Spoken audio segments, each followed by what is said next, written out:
Hey Nick, how you doing? I'm doing great, Dave. How are you? Not bad, not bad. Ready to dive into another podcast recording here.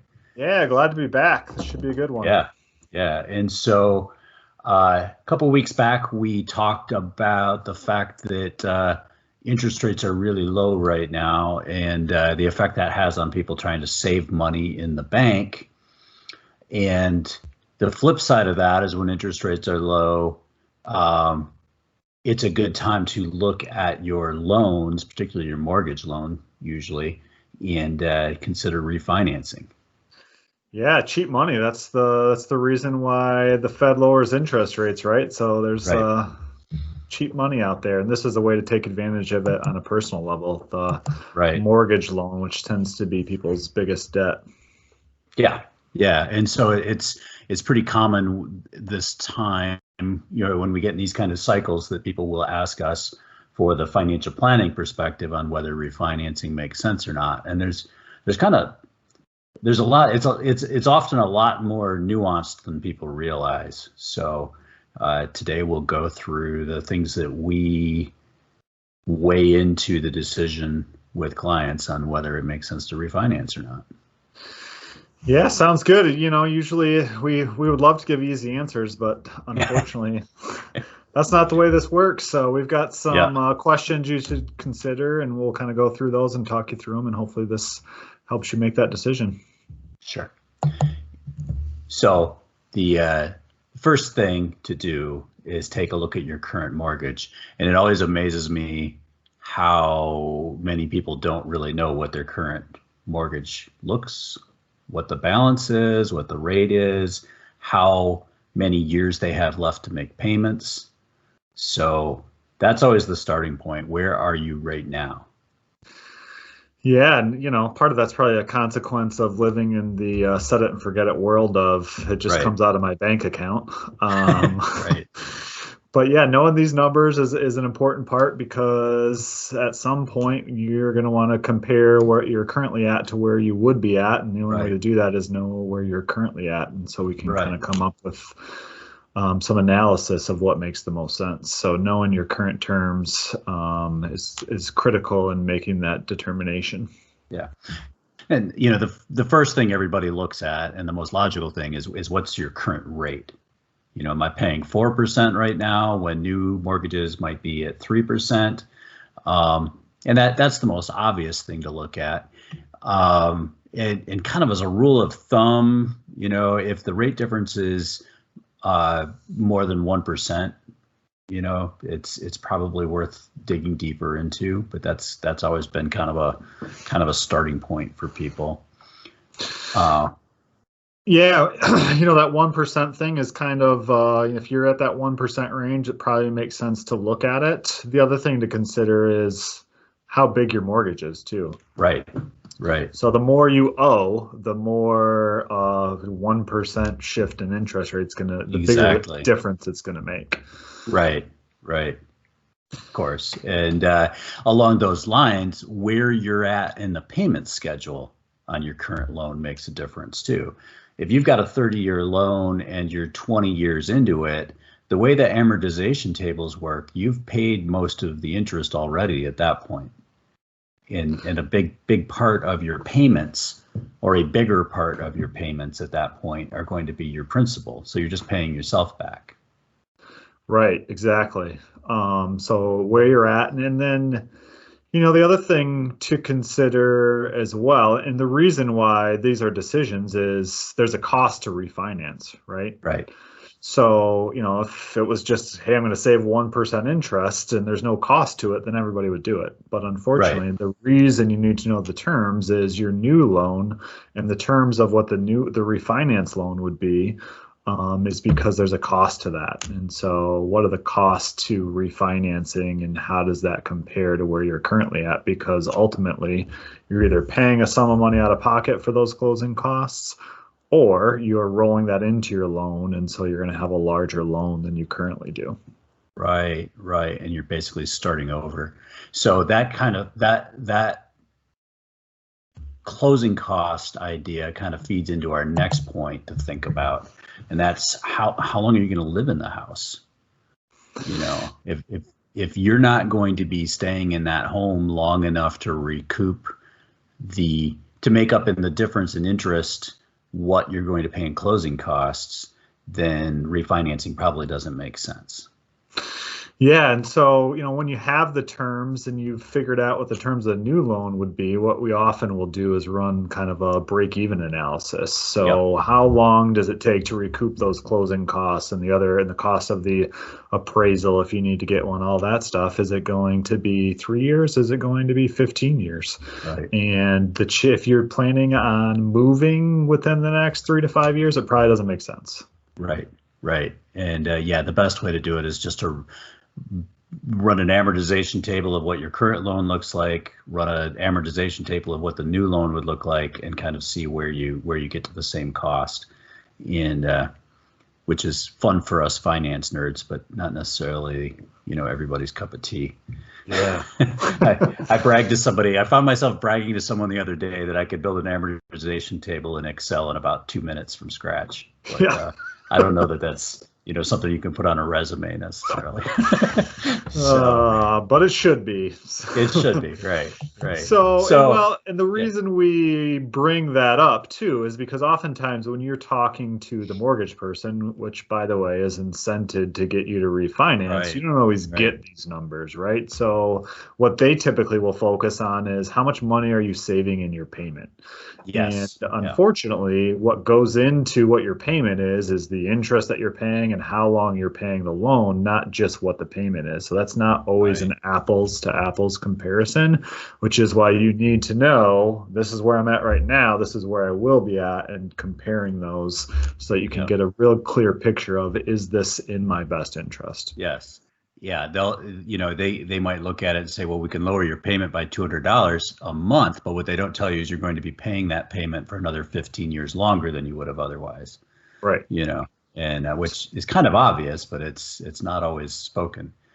So, third consideration, where are you at in terms of your overall financial plan, and are you getting close to retirement or a major change in jobs, income, that sort of thing? Why is that important? Yeah, so this one we get a lot. If you're nearing retirement and you might not necessarily want to carry a mortgage through retirement, because what's going to happen at retirement is there's probably going to be a change of income of some sort. And so if you're thinking about retiring or getting close to retirement, where do you want to fall when it comes to cash flow? And the mortgage payment that you have is going to be a important consideration of that. And there's really, two schools of thought around that. And one of them is, we hear a lot out in the national media of you shouldn't have a mortgage payment in retirement. And the other flip side of that is a lot of financial planners will tell you, with the interest rates as low as they are, having a mortgage in retirement isn't necessarily a bad thing. So how do you kind of figure out between those two, how do you make that decision for your personal situation? Right. And everybody's different on that. I don't think there's a good rule of thumb. A lot of people are more comfortable not having debt in retirement, and that's certainly valid. It is almost always the less risky answer. And one thing I look at is what kind of investor is the client that's asking the question. If they're the type of investor that doesn't mind having some volatility because their retirement portfolio has a fair amount of stock in it, then paying off their mortgage probably doesn't make sense, because over time they should make more on their portfolio than they're going to pay in interest. Right. Usually by right now by a little bit of a margin. But if they're an ultra conservative investor that likes to have things as stable as possible, that's fine, but they're not going to make as much on their portfolio if they're opting to be low risk. So that kind of goes hand in hand with, if you're only going to be making a low rate of return on your portfolio, the gap between what you're likely to make and what your interest cost is going to be might be pretty low, and maybe you are better off just paying off the mortgage. Yeah, those are great points. And the other one that I always like to add on to that is the emotional one, right? Hmm. So if you have a mortgage, are you more inclined to stay at home and not feel comfortable doing the things that you want to do to lead a fulfilled life? Right. Because Right. that's a really good reason to pay off your mortgage, even if it doesn't make the most financial sense. It might make sense from an emotional standpoint of Right. be feeling more confident going out and doing what you want to do. And so that's another consideration too when you're talking Yeah. about the refinance payoff conundrum that a lot of Yeah. people get into near retirement. Yeah, that's a good point. It's one I often miss. If that frees people up emotionally to do more with the money they have, money's only as good as what you do with it. So Right. if it gives you more latitude because you don't worry about having a mortgage payment, then it may be worth it. Last point on that, and then we can move on. Otherwise, this podcast will all be about when to pay off your mortgage rather than refinancing. Right. But where's the money going to come from if you're going to pay it off or pay it down? If it's coming out of a tax deferred account like an IRA or a 401k, you've got to be careful because you can end up paying more in tax than you would pay in interest by paying it Right. off early. So, sometimes there we're looking at how much can they pay off in any given year before it creates a tax situation, and maybe paying it off more quickly makes sense, but not necessarily paying it off all at once. Right. Yeah. Great point. Definitely taking those things into consideration is really important to leading a successful retirement. Yeah, yeah. And on the flip side, before we move on from this slide, if you are inclined to refinance and you don't mind having a mortgage during retirement, you probably want to do it before you retire, because usually to get better terms, the banks want to see strong income. And if you're making money from your job in your later years close to retirement, you're probably going to be able to refinance at better terms than you would a year or two later when you've got Social Security and portfolio income. So. Right, great point, especially in the current environment with the rates way there Mhm. are. This might be your best chance to get a Opportunity. refinance, opportunity to get a refinance at the terms you want. So back to looking at the terms of your current loan, is it an adjustable rate loan? And if it is, then we'd be inclined to encourage you to go ahead and refinance right now to lock in the low rates that we're at. Yeah, and I say this, and I don't, I chuckle a little bit because I've said this before, and it was clearly wrong because I'm saying it again. But what I would tell you is rates are probably never going to be better in your lifetime. Um, and Well, I've said that a couple times because rates have remained very low, but yeah. they might be a little bit better than they were Well, the last time I said it, but not by much. And so in 10 years, I would be hard pressed to bet on rates being where they are right now, yeah. or 5 years even. Or So, or appreciably lower. We see a lot of people get caught up in, well, the rate's at 2.75 right now, and maybe it'll go down a little further if I wait. Well, maybe it will.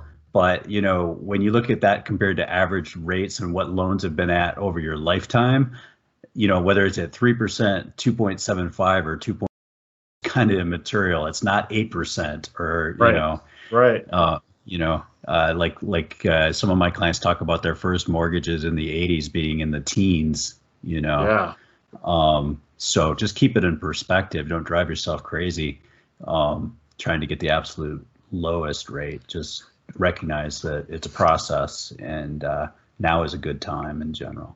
absolutely. And just like anything, when you're trying to time something that's going to move, has moving pieces and parts, you're never going to get the bottom, Hmm. right? Right. So if you're at 2.75 right now on a 30-year mortgage, and it might go down to 2.6, might go down to 2.5, but it might go back up to 3, and eventually it'll probably be in that 4 to 5 range in the next couple of years. So Hmm. there's no crystal ball. So don't stay up at night worried about making sure you got the lowest Right. interest rate. Right. So also always consider what's your current loan compared to your home value, because that's going to help determine what your rates and what your terms are going to be when you refinance. Yeah, without getting into too much of the details, the kind of the gold standard is if you're below 80% loan to value, you're typically not paying private mortgage insurance. And that is typically a really good thing when it comes to how much of a difference it makes to have a lower rate. Right. So getting to that 80% loan to value amount and staying away from private mortgage insurance if you can in a refinance is usually where you want to be. That's not to say that it doesn't make sense to refinance at 90%, but it's probably much more favorable at 80% loan to value. Right, right. And yeah, you want that 20% equity if possible. That's kind of the magic number for banks for conventional mortgages. And if you're considering refinancing, the thing to think about too is if you bought your house and your home value went up, you're probably in a way better spot from loan to value when you originally got your mortgage. So it probably makes a lot more sense to look into potentially refinancing. Right. Because you can kind of fast track where if you only put 5% down and you've paid off 5%, so you're at 90 now, when your old loan was based on your old home value. Well, if house prices have appreciated, you might be able to refinance at 80% loan to value, which would really reduce the cost of your loan. Yeah, and if you are paying private mortgage insurance on your current loan, that's an even better reason to go out and refinance now if you can get rid of that. Right, for sure. So next consideration is credit scores, and has your own situation changed for the better or the worse since you did your original mortgage? Because that's going to drive what your interest rate's likely to be. Yeah, so, if you have been paying off things or been doing better from a credit score perspective, chances are your interest rate is going to go down just because of that factor when you go to refinance. So that's another reason if it's gotten better where it makes sense. Now, flip side could be true as well. If it's gotten worse, if you have some different things going on with your credit score that has made it go down, then refinancing might be harder to make it worth your while. Right, right. So next consideration, and we always talk about goals, don't we? It always seems to come back to that. But when you're refinancing, you've got to think about what your purpose is. And a lot of the questions I get from clients are along the lines of, my current mortgage is at 4%, and I think I can get under 3%. Should I do it? Well, probably, as we've talked about here, but also think about, are you trying to reduce the amount of interest you're paying over the life of your loan, or are you trying to lower your payments, trying to get your loan paid off more quickly? Really, what's the bigger picture impetus for what you're doing?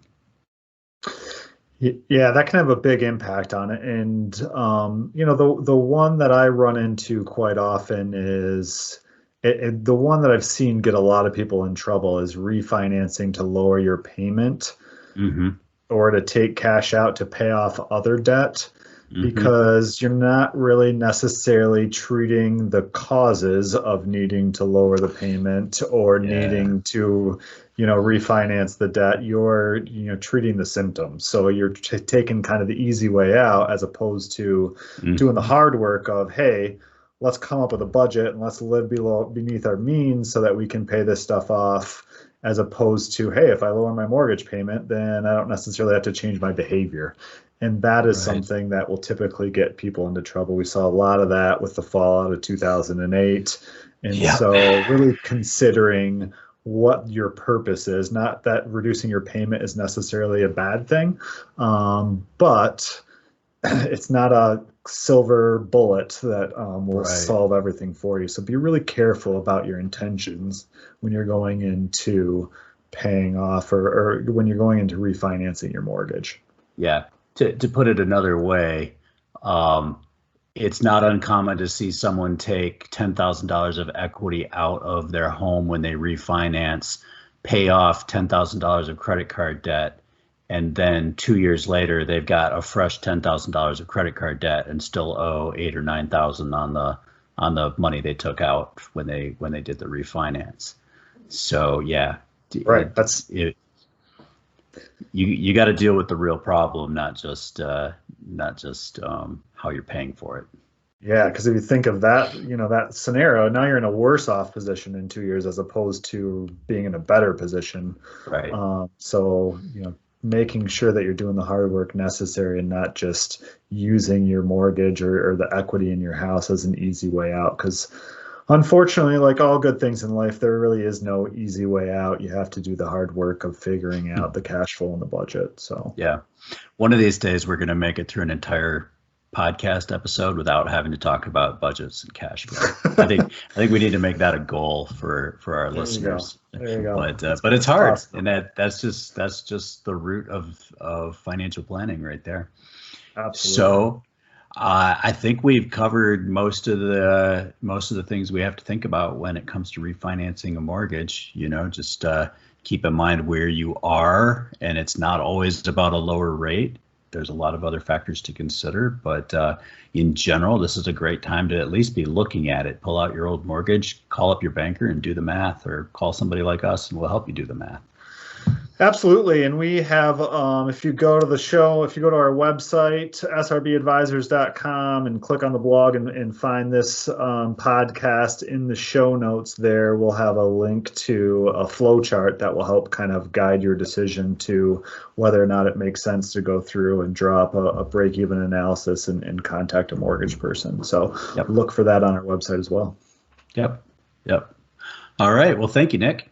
Yeah, good stuff, Dave, as always. Been a pleasure. All right. Yep. I'll talk to you later.